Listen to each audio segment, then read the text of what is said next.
So we have Mark Hamill just a couple of weeks ago talking about it. Now we have John Boyega. Everybody is trashing The Last Jedi, rightfully so, because it was a mess together with The Rise of Skywalker. So recently he was interviewed by the Popverse, and he went on to talk about not only The Last Jedi, but also about other things that he would change and what does he want to see from future Star Wars. And it will shock you, honestly. So John Boyega was asked by a fan. Mind you, this is why I said he is with us. And I knew this way back when he started complaining while working in The Rise of Skywalker. Now afterward, we know that he is with us. So the fan asked him during a panel that what he would do differently if he was in charge of remaking the Star Wars sequels. So first of all, John Boyega said, I would not get rid of Han Solo. I would not get rid of Luke Skywalker. All of these people. We're not doing that. The first thing we're going to do is fulfill their story, fulfill their legacy. We're going to make a good moment of handing on the baton. Naturally, of course, what he is referencing here is that nobody really realizes how much J.J. Abrams and Rian Johnson, more specifically, bungled everything. But do you realize that on the silver screen that we saw the Star Wars sequels, we didn't have a single reunion between the three people that we started the original trilogy with? Han Solo, Luke, and Leia were never together at the same time. I mean, heck, if you want to go specific, I mean, even Luke Skywalker and Leia were at the same place at the same time. It was just a projection. So our legacy characters that started Star Wars were not together, not even once during the entire sequel trilogy. By The Rise of Skywalker, everybody had practically died. Then John Boyega added another sentence. He said Luke Skywalker wouldn't be disappearing on a rock. Hell no.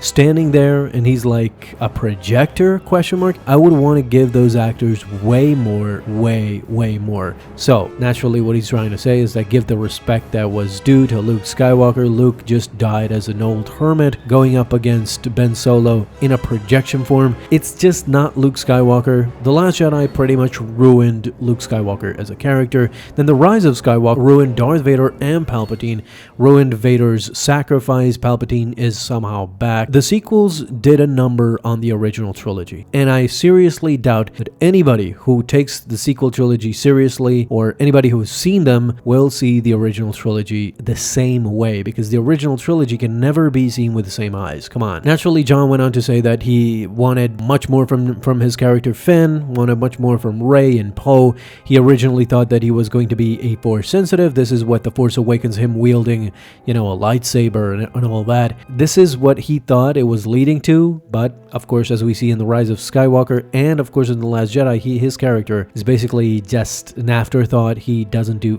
anything meaningful in the next two movies. So they did him pretty dirty, and he's rightfully pissed, of course. Outside of the sequel trilogy, he also said that he wants a Star Wars story in the future with elements of the Old Republic and the Force Unleashed if he could expand the Star Wars lore. So in Popverse, he said, I'd look to the Old Republic stories and see what we can add to the continuation of that. I would definitely want to see Force Unleashed stories in there.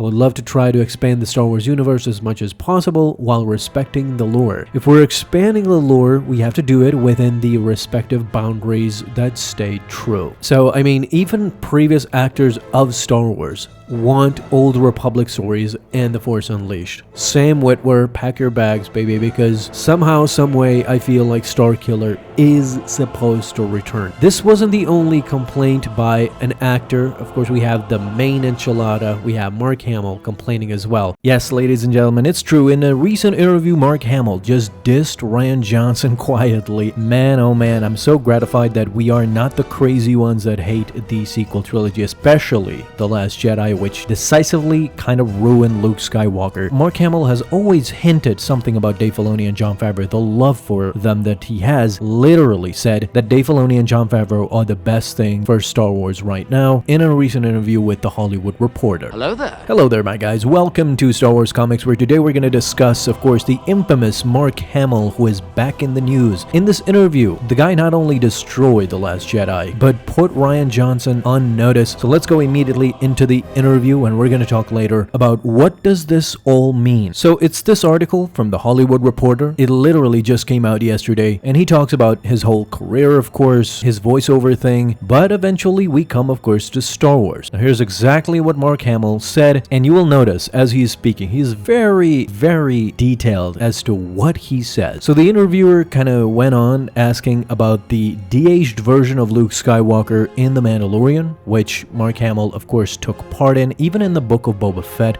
episode with Luke and Grogu. And Mark, of course, doesn't disappoint with his answer. He says, "The reason I did The Mandalorian was that Luke had a beginning and an end, but there was no middle. It was like making a trilogy about James Bond as a young boy who first became aware of the Secret Service and wanted to be part of it. Part 2 was him training to be an agent," meaning he's talking about, of course, Empire Strikes Back is Part 2, and Part 3 is earning his license to kill, the end. So the end of the original trilogy. No, from Russia with Love, Dr. No, or Goldfinger, you never got to see Luke as a master Jedi at the peak of his powers. He was the most idealistic character in that series. Listen to what he says here. I'm just going to pause for a second. He said he was the most idealistic character about Luke Skywalker. This is a direct hint at what his gripe was, what he hated about The Last Jedi, is that Luke was kind of shown to be a depressing hermit who wasn't the original Luke Skywalker we grew up with. So, of course, Mark Hamill continues. He said he was someone who would take adversity and double down and come back and counter his setbacks. He continues, "We didn't see any of that. So when I got the chance, I thought, geez, this is wonderful. I think Jon Favreau and Dave Filoni, boy, do they get Star Wars. They get it. They're speaking the same language that George did in a way that I questioned in the sequels." I mean, holy smokes, this is just coming right off the press, red hot. Mark Hamill completely annihilated not only Rian Johnson. Did you hear what he said in the ending here? He said that Jon Favreau and Dave Filoni understand, similar to George, they understand Star Wars, which is the thing I questioned in the sequels. So he completely dismantled the sequel trilogy together with Rian Johnson, which The Last Jedi was the movie that he was involved with the most. The Force Awakens, he only appeared at the end, and The Last Jedi, he just had a cameo as a Force ghost. So he's mostly speaking, when he says sequels, he's bashing the whole sequel trilogy, but he's bashing mostly The Last Jedi and Rian Johnson and how he questioned his leadership. So here you go, fans. We're not the crazy ones anymore. You can't go in the comments and tell me that you hate Star Wars and you hate the new Star Wars. We don't. Here you have Luke Skywalker himself. Here you have Mark Hamill coming out and telling us that the sequels sucked, and that now, at the hands of Jon Favreau and Dave Filoni with The Mandalorian and Grogu, I really hope that movie hits the stride and hits at least $1 billion, because I know that right now Star Wars and Marvel are not at their peak. So $1 billion. Imagine Mandalorian and Grogu crushing Fantastic Four and Superman, even getting into DC territory. Imagine Mandalorian and Grogu crushing those movies in the box office. That would solidify Star Wars as being back, and I think it would solidify the fact that Jon Favreau and Dave Filoni, with the endorsement of Mark Hamill, Star Wars is back, and it would signal to the board of Disney and CEO Bob Iger that Kathleen Kennedy's time is over. It should be Dave Filoni or Jon Favreau that should take the president mantle at Lucasfilm. There is no doubt already in anybody's mind, and even Mark Hamill coming out and saying this shows a lot. This is why we've constantly hammered down in my videos. I've made so many videos talking about where is young Luke Skywalker?